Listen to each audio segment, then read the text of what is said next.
Hello, my name is Gabe, and this is my video review for Battle Chasers Nightwar. To start out with, I want to go over a little bit of backstory about this game. The game is based off of a 9-issue comic series that ran in the late 90s, written by Joe Mad and produced by Image Comics. The game was then created by Airship Syndicate, which was a Kickstarter.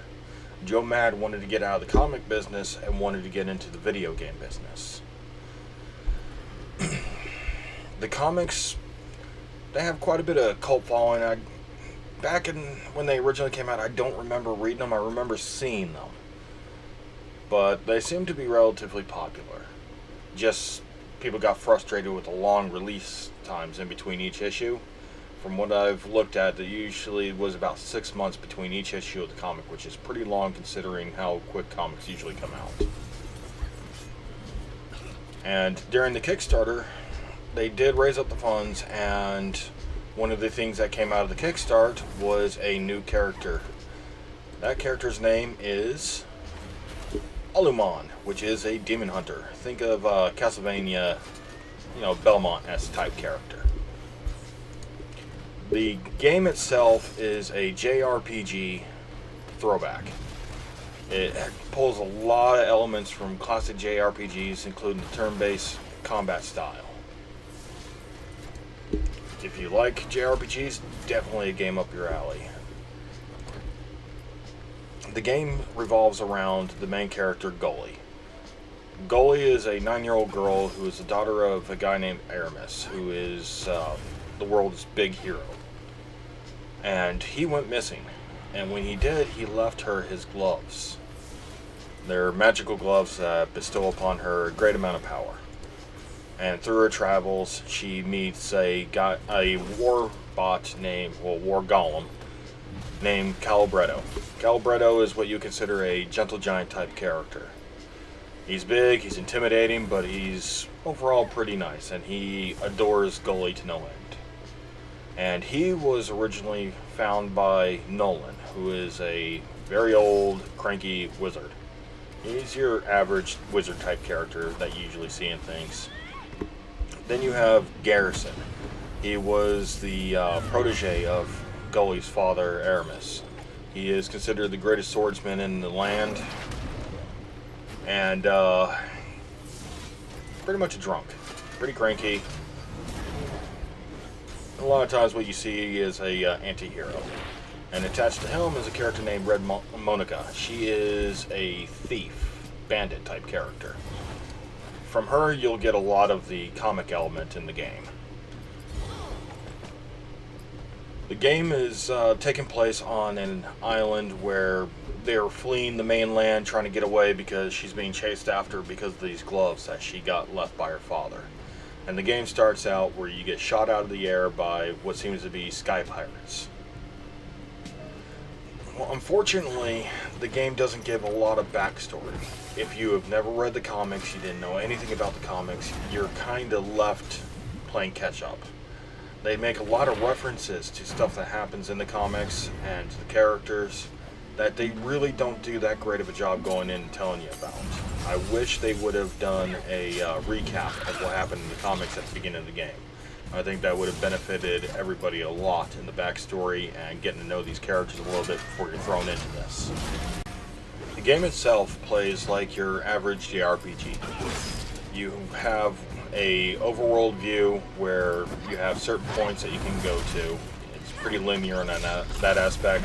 And on the map, on these points, you'll see random encounters with different types of enemies, varying in level based on which section of the map you happen to be in at that time. You have one main city that you'll go back and forth where your shops are located at, and you'll branch out from that main city to all the other areas and where the dungeons are. The dungeons is where this game gets interesting. Instead of taking elements like a classic JRPG where it's a set dungeon with set encounters, same way every time, the dungeons are randomly created and they play more like an MMO than they do a JRPG. You get to select a difficulty, one of 3 difficulties when you first go in. The difficulty changes the difficulty of the dungeon itself and increases the loot that you get from it. You can first do the normal, then heroic, then you get the legendary difficulty after you finish the dungeon on heroic. You can do the dungeon more than once. You can go back in. If you miss anything, you can go back, and you can also increase the difficulty, especially if you want to work on leveling up before you go on to the next area. You have a lot of side quests to do in this game. The characters, level 3 finishers, they are based off of quests. You have to finish certain tasks before you can get the tier 3 of that. The combat is a lot of fun, especially for a turn-based game. It keeps you very interested, very active during it. It involves a lot of planning ahead on how you want to attack.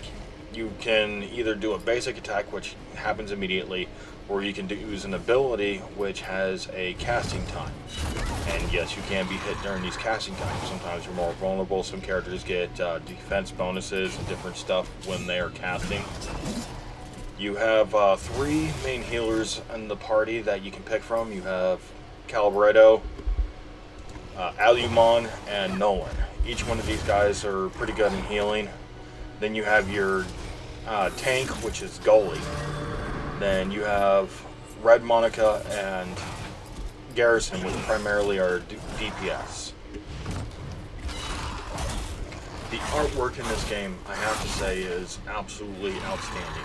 With Joe Mad heading the artwork and providing all the character designs and everything for this game, it looks wonderful, and it follows perfectly in suit with the comics. So if you were a fan of the comics, you'll love the look of this game. Every character is vibrant, beautifully done, interesting looking. There's not a boring character in this game. The enemies can get a bit repetitive, but at least they're good looking. They're not boring, everyday, just bland looking enemies. Each one of them is uniquely designed, just like the main characters and the world itself. So even if you do end up fighting some of the enemies more than once, they do have different varying appearances of the same type of enemy, but they all look outstanding. There's not a down point in this game look-wise. For the music suits the levels pretty well. The sound effects are done excellent. The combat, every bit of sound that you have in the game is just done really well, top-notch.